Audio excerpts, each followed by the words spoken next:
Ah, the video game QuickTime event. What a wonderful and utterly horrible gaming trope you are. Hitting players without warning, these moments teach you to never, under any circumstances, put down the controller and, enjoy cutscenes that are playing out in front of you, because death, it turns out, can come in many forms and at any times. As you can imagine, this can be quite stressful, so let's take a look at them today. As I'm Jules, this is WhatCulture.com, and these are the 8 most stressful QTE'S in video game history. Number 8. Random dog attacks. Call of Duty franchise.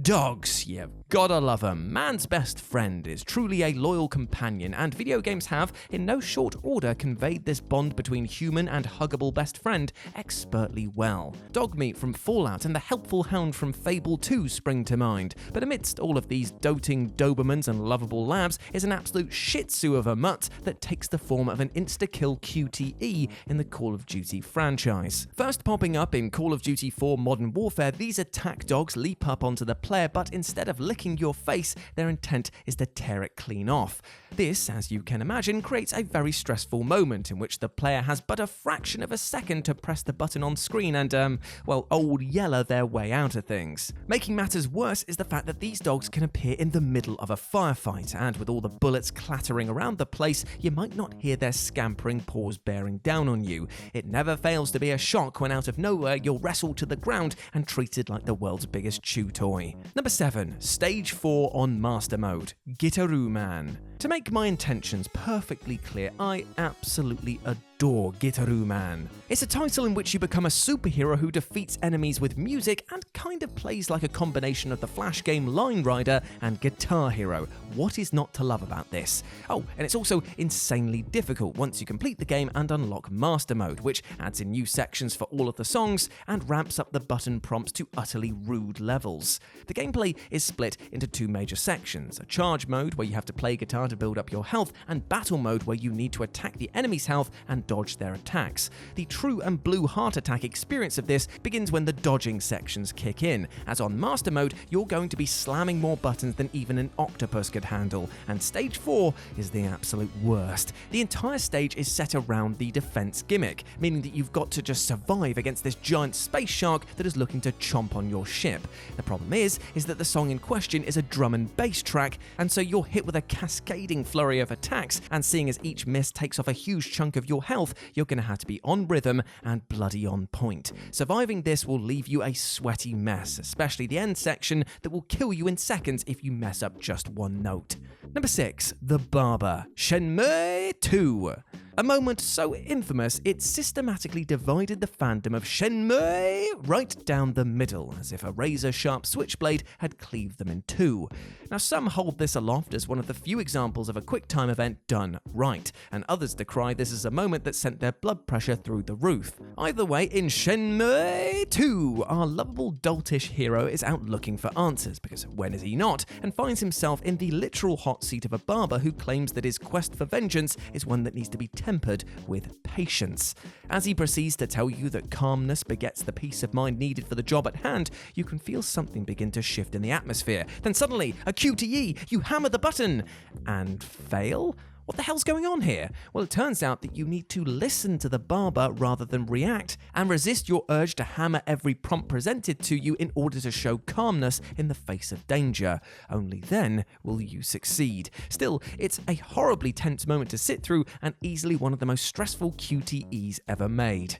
Number 5. All of Dragon's Lair. Now, it might seem a little unfair to put an entire game on as a single entry for a list of stressful QTE moments, but I really want you to ask yourself one very important question. If you have played through the almighty and infinitely challenging Dragon's Lair arcade experience, just how much do you think that this game has shortened your life? I'd wager a fair amount.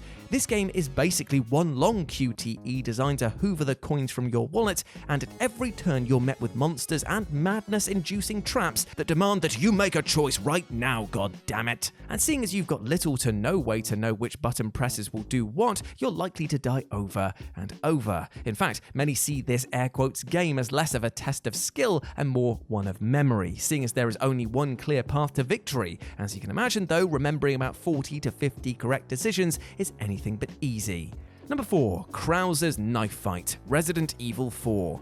If one was to list all of the potential most stressful moments that you would never want to live through, I'd say that battling another person to death with only a knife would be at the tip top of that terrible pile.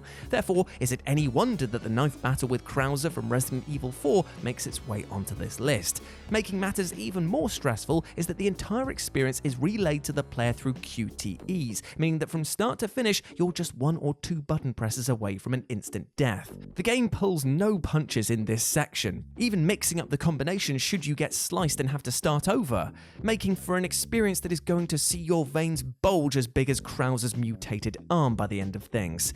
Now the scene is wonderfully choreographed. It's a struggle for survival with 2 men pulling off moves that even Crouching Tiger Hidden Dragon would eyeball with raised eyebrows. However, you're not going to see a jot of that juicy action when playing this, as you'll be laser focused on the center of the screen, just waiting to see what horrible prompt is going to try and kill you next. Number 3, Ms. Ruby Boss Battle, Sly Cooper Collection. Now, Sly Cooper might not be the immediate go-to for video game QuickTime events, but trust me, there's an absolute doozy hiding in plain sight when it comes to the boss battle against Ms. Ruby in the original Sly Cooper video game. In this boss battle, Sly has to turn Ms. Ruby, a giant voodoo-loving alligator, into a handbag, but in order to do that, he has to get close to her, something that she makes incredibly difficult to do by teleporting deeper and deeper into the arena and firing QTE blasts at him as he dodges closer.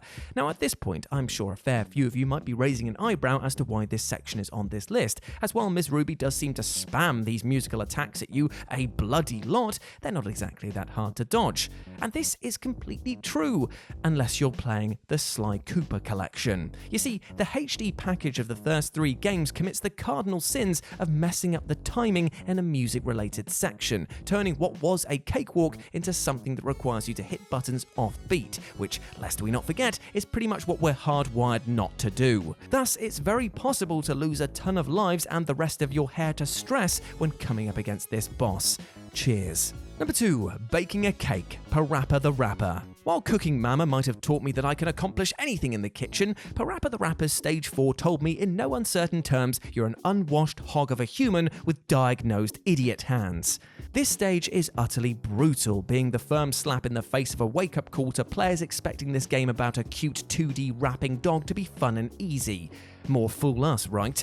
Well, this section sees PARAPPA trying to bake a cake while watching a cooking show on TV, yet thanks to the incredibly odd timing which changes nearly every line, you're going to burn more than your pride 9 times out of 10. It's so frustrating to see you match the symbols exactly as the game presents them, only to be met with an awful rap rating, and it might take you ages to realise that in order to beat this level, you're going to actively have to ignore the prompts. That's right, in a rapping game about perfect timing, this stage absolutely fucks it up, requiring you to rap almost a full second after the buttons tell you to. Stressful, right? And number 1, the skipping rope, Final Fantasy IX. And so we end on a QuickTime event that, despite its focus on a childhood activity, teaches you one painful lesson: that playtime is most definitely over. Very early on in the game, VV happens across some kids playing jump rope and can watch them and just laugh and play away their day. He can also ask to join in, and while the player might assume that this will open up a nice relaxing way to kill some time,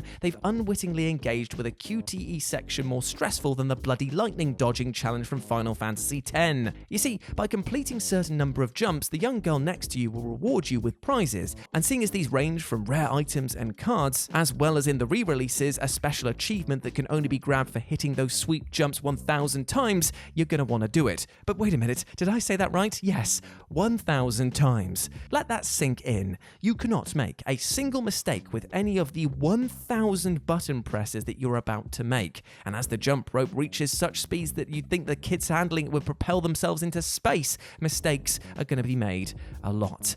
Let that sweat flow, my friend. Let it flow.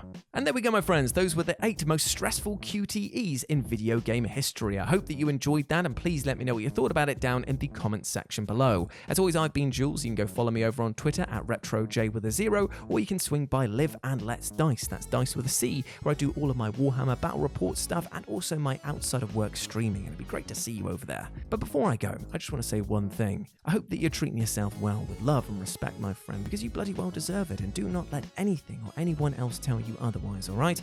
Life is stressful enough without having the voices of other people telling you that you're not worthy enough, because trust me, you bloody well are. You are a massive ledge. Now go out there and absolutely smash it.